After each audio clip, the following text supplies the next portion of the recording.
Hello viewers, welcome to Kongu food recipe. இன்னைக்கு திணை முறுக்கு எப்படி செய்யுதுன்னு பார்க்கலாம். திணை எடுத்து நாங்கள் ஒரு 3 மணி நேரம் ஊற வச்சிருக்கோம். அரிசியும் தேவையான அளவு எடுத்துக்கோங்க. நீங்கள் 3 மணி நேரம் ஊற வச்சிருக்கோம். திணை 1 டம்ளர் எடுத்துக்கிட்டிங்கன்னா அரிசி 2 டம்ளர் எடுத்து ஒரு 3 மணி நேரம் ஊற வச்சுக்கோங்க. இப்போ இது ரெண்டும் கிரைண்டரில் இப்போ போட்டு அரைச்சிக்கலாம். இப்போ பாருங்கள், நம்ம திணையும் அரிசி ஊற வச்சதும் கிரைண்டரில் இந்த பதத்துக்கு ஆட்டி எடுத்துருக்கோம். இப்படி இருக்கணும் மாவு. இப்போ ஒவ்வொரு பொருளாக சேர்த்துக்கலாம்.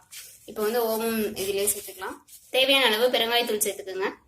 தேவையான அளவு மிளகாய்த்தூள் சேர்த்துக்கலாம். தேவையான அளவு தூள் உப்பு ஆட் பண்ணிக்கலாம். விருப்பப்படுறவங்க இதோட எள்ளும் சேர்த்துக்கலாம்.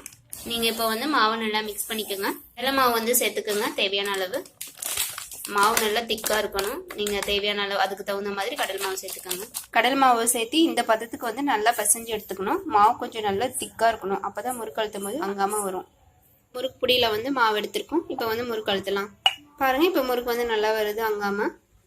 அதனால நம்ம மாவு நீங்க திக்கா பசைஞ்சுக்கணும். அப்பதான் முறுக்கு அழுத்தும் போது நல்லா அங்காம வரும். அழுத்தும் போது முறுக்கு அந்துச்சுன்னா இன்னும் கொஞ்சம் நீங்க கடல் மாவு சேர்த்து பசைஞ்சுக்கோங்க. இப்ப பெரிய கடாயில எண்ணெய் எடுத்து நல்லா காய வச்சிருக்கோம். இப்ப எண்ணெய் காஞ்சிச்சான்னு ஒரு சின்னதா ஒரு பீஸ் போட்டு பார்க்கலாம். நல்லா பொரிஞ்சு வருது, எண்ணெய் காஞ்சிருச்சு. இப்ப நீங்க முறுக்கு சுத்தி வச்சது ஆட் பண்ணிக்கலாம். இப்ப 2 முறுக்கும் நம்ம ஆட் பண்ணிட்டோம். இப்போ முறுக்கு ஒரு சைடு வெந்திருக்கு. நம்ம திருப்பி விட்டுக்கலாம். இந்த முறுக்கு நீங்கள் பார்த்தா தெரியும், பபிள்ஸ்லாம் அடங்கிடுச்சு. இப்போ திருப்பிக்கலாம். இந்த முறுக்கு வெந்துருச்சு ஒரு சைடு, திருப்பி விட்டுக்கலாம். இப்போ பாருங்க, முறுக்கு எல்லாமே நல்லா வெந்திருக்கு. அந்த முட்லையெல்லாம் கொஞ்சம் கொஞ்சமாக குறைஞ்சிருச்சு.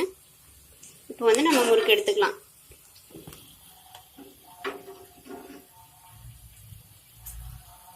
பாருங்க, இவ்வளோ நல்லா கிறிஸ்பியாக நல்லா வந்திருக்கு.